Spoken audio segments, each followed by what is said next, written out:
Xin chào tất cả các bạn, chào mừng các bạn đã quay trở lại với kênh của mình này. Hôm nay mình lại tiếp tục hoàn thiện chiếc xe điện này và tự chế từ bánh xe máy nhé, 4 bánh. Đấy, thì trong video lần trước thì mình đã test chạy thử chiếc xe này là tương đối ok rồi. Đấy, thì hôm nay mình sẽ làm nốt cái phần đắp ghế cho chiếc xe này. Thì ghế là có nghĩa là mình làm cái ghế yêu cầu là nó sẽ phải là nâng độ cao được, hạ xuống, nâng lên hạ xuống được. Đây, thì để tránh mất thời gian thì mình đã hàn sẵn một cái khung nó như này. Đầu tiên là ở trên xe này thì mình để hai cái ống 34 này. Đấy, để sẵn ống 34 thẳng như này, nó sẽ xuyên suốt từ trên xuống dưới này. Đấy, sau đó mình dùng hai cái ống 27 này. Đấy, mình sẽ cắm nó vào đấy và mình hàn cái khung này thì nó sẽ có một cái khe ở đây. Đấy, để cái ống 34 thể chui được lên đây. Đấy, và mình làm luôn một cái giá giữ hai cái ghế kia. Bây giờ mình sẽ gắn nó lên nhé.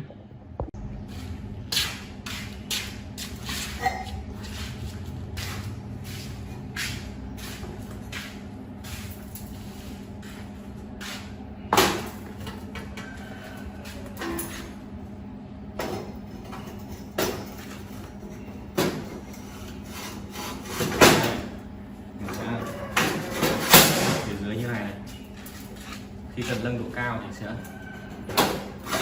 nâng cái này lên.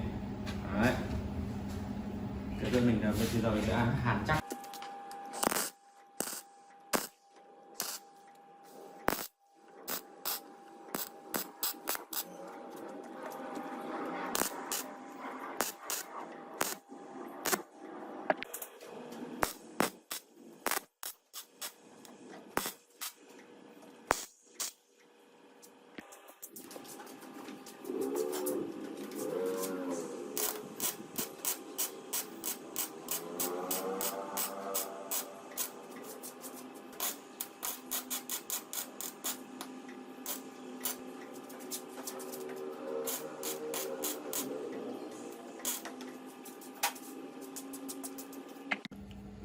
Tiếp theo thì mình sẽ cắt một cái đoạn đoạn hộp 20 này.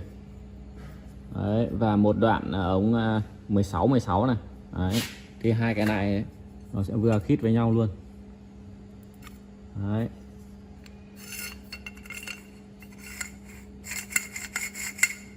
Để mình sẽ làm phần nâng lên hạ xuống nữa ở phía trên nhé.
never slow up, no I don't take shit. I got no love for the fakeness. If you wanna play tough and wanna hate this, I'll always show up.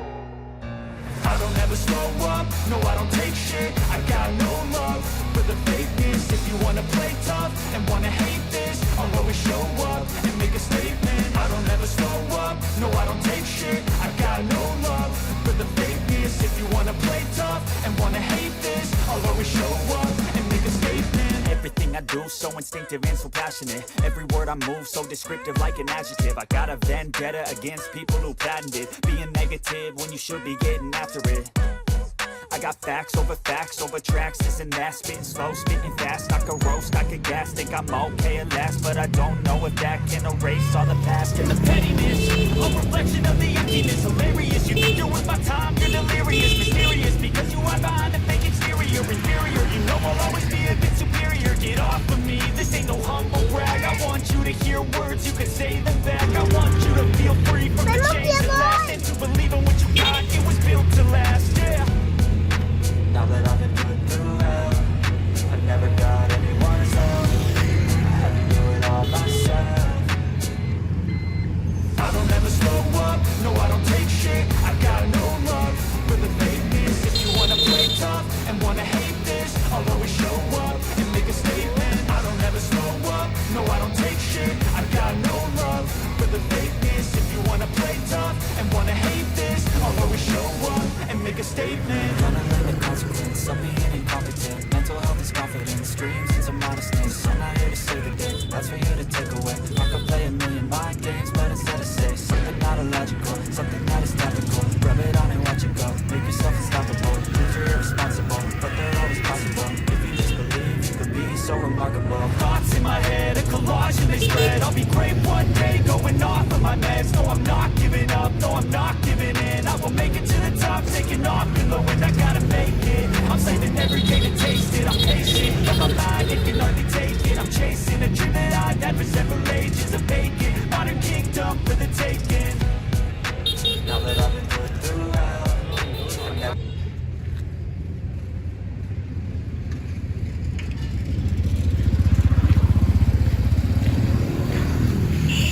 Đây là ổ khóa này. Ở đây có đồng hồ báo vôn này, báo dung lượng ắc quy này, tốc độ ắc quy 48V này. Đây là số tiến lùi này. Đây là bật đèn pha này. Đây là xi nhan này. Đây là còi này.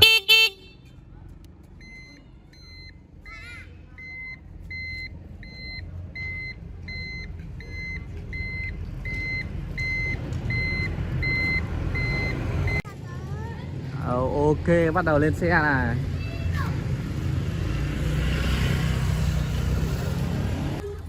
Bật khóa này. Đấy.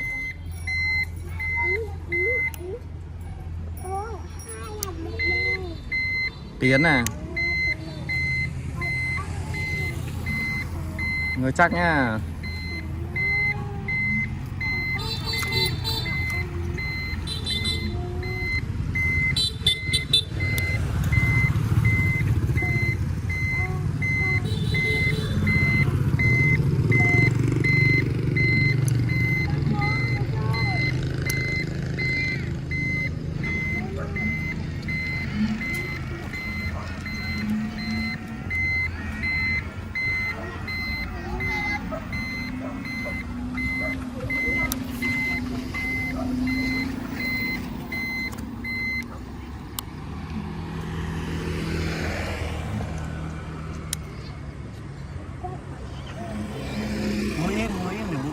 Mới để bố đi nè.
Mày có đi không? Xe đẹp. Xe đẹp.